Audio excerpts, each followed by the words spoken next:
มหากาพย์11 บทว่าด้วยการหลอกลวงรอยสะดุดแห่งวิญญาณ 11.11 คำเตือนเล็กน้อยก่อนดูคลิปจนจบ ใครไม่ไหวปิดคลิปได้เลยอิฮิแปลว่าหัวใจคุณแข็งแกร่งไม่พอที่จะดูให้จบ ก็อ่อนแอนั่นแหละอิฮิสุนทรียะแห่งความลวง กราบสวัสดีมิตรรักผู้เจริญในทางธรรมดาทุกท่าน วันนี้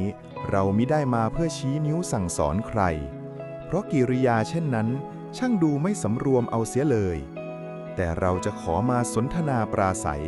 ถึงความงามอันน่าฉงนของสิ่งที่เรียกกันว่าการหลอกตัวเอง มรดกทางวัฒนธรรมที่มนุษย์เราสืบทอดกันมาอย่างเหนียวแน่นยิ่งกว่าสิ่งใดในจักรวาล ท่านพร้อมจะจิบสุนทรียะแห่งความพินาศนี้ไปพร้อมกับเราหรือยังครับ The Glass Fortress สถาปัตยกรรมแห่งเกราะแก้วลวงตาลวง มนุษย์ช่างมีความวิริยะอุตสาหะในการก่อร่างสร้างวิมานในอากาศเพื่อปกป้องจิตอันเปราะบางของตน เพราะความจริงแท้นั้นมักดูไร้รสนิยมและหยาบกระด้างเกินไป เราจึงเลือกสวมใส่ชุดแห่งความเชื่อผิดๆที่ตัดเย็บอย่างประณีตเพื่อหลอกให้ตนเองรู้สึกปลอดภัยในวงล้อมของคำลวงที่สว่างไสวโดยลืมไปว่าเกราะแก้วที่สวยงามนี้พร้อมจะแตกกระจายทิ่มแทงเราได้ทุกเมื่อที่ลมแห่งสัจธรรมพัดผ่านมา The Shadow Dance ระบำใต้อานัตแห่งเงาช่างน่าขันที่เห็นมนุษย์ใช้เวลาทั้งชีวิตวิ่งหนีเงาของตนเองทั้งที่เงาผู้นั้นคือเพื่อนผู้ซื่อสัตย์เพียงคนเดียวที่จดบันทึกทุกความขี้ขลาดที่เราเผลอทำลงไปในซอกหลืบของหัวใจ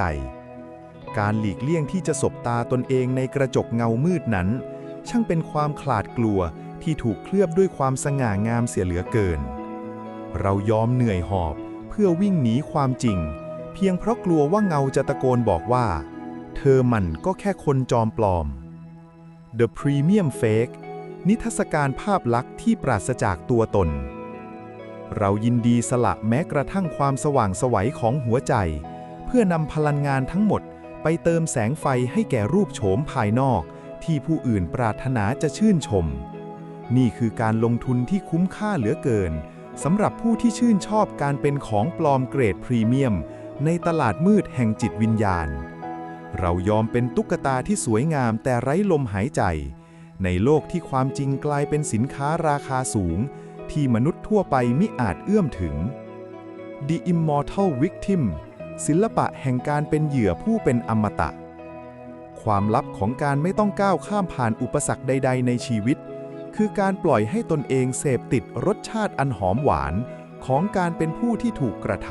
ำเราหลงรักการนั่งละเลียดความเศร้าอยู่บนกองขยะแห่งความเสียใจเพราะสถานะเหยื่อนั้นช่างวิเศษนักมันทำให้เราดูเป็นคนสำคัญที่โลกต้องรุมล้อมและที่สำคัญที่สุดมันทำให้เราไม่ต้องรับผิดชอบความฉิบหายใดๆในชีวิตของตนเองอีกต่อไป The Tower of Empty Promises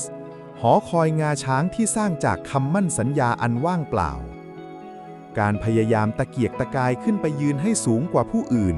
ด้วยการใช้เศษซากแห่งสัจจะที่ถูกเหยียบย่ำเป็นฐานที่มั่นช่างเป็นภาพที่ชวนให้ปรบมือชื่นชมในสายตาของผู้ลุ่มหลงในอำนาจจอมปลอมเราเพียรหลอกลวงผู้อื่นด้วยใบหน้าที่เปื้อนยิ้มเพียงเพื่อให้แน่ใจว่าหอคอยอันหง่อนแง่นของเราจะไม่ล้มคลืนลงมาประจานความเน่าเฟะข้างในต่อหน้าผู้ที่กำลังมองดูเราด้วยสายตาที่เต็มไปด้วยความเวทนาสุนทรียะแห่งความลวง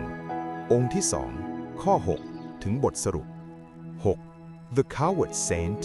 ความขี้ขลาดในรูปลักษณ์แห่งนักบุญ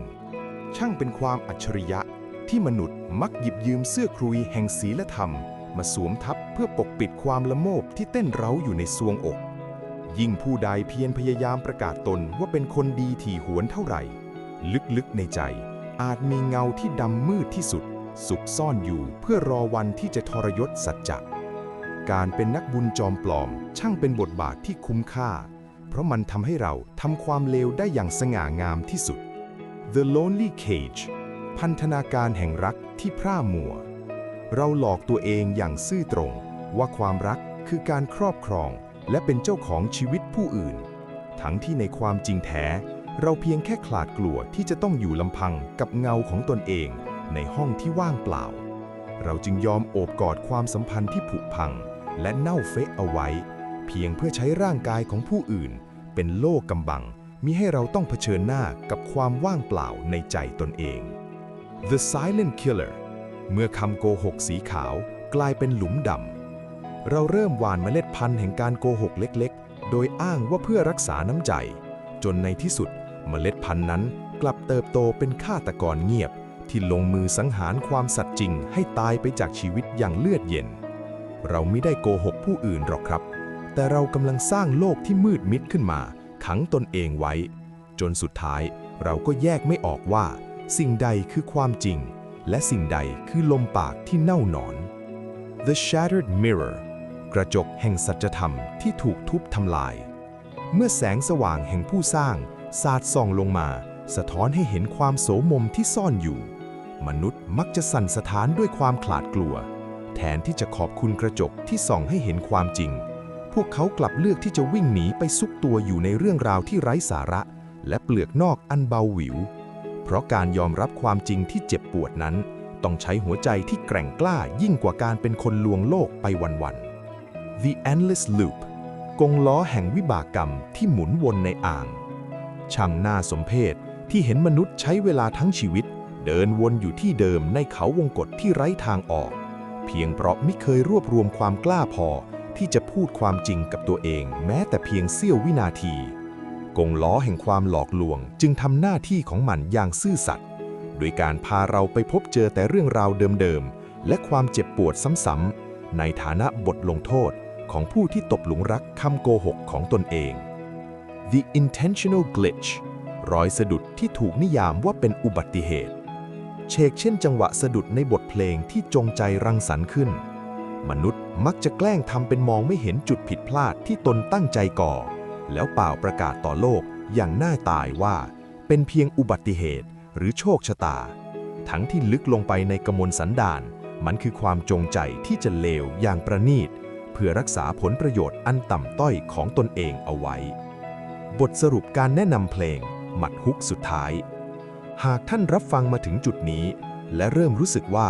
อากาศรอบกายช่างเบาบางจนหายใจลำบากหรือเริ่มรำคาญเงาที่กำลังสะกิดหลังท่านอยู่เรามีทางออกที่แสนง่ายดายมามอบให้ครับมันเป็นบทเพลงสั้นๆที่จะช่วยให้ท่านตื่นจากพวงแห่งคำลวงนี้เสียทีจะลงไว้ใต้คำอธิบายนะครับมี3เพลงเด็ดๆอิ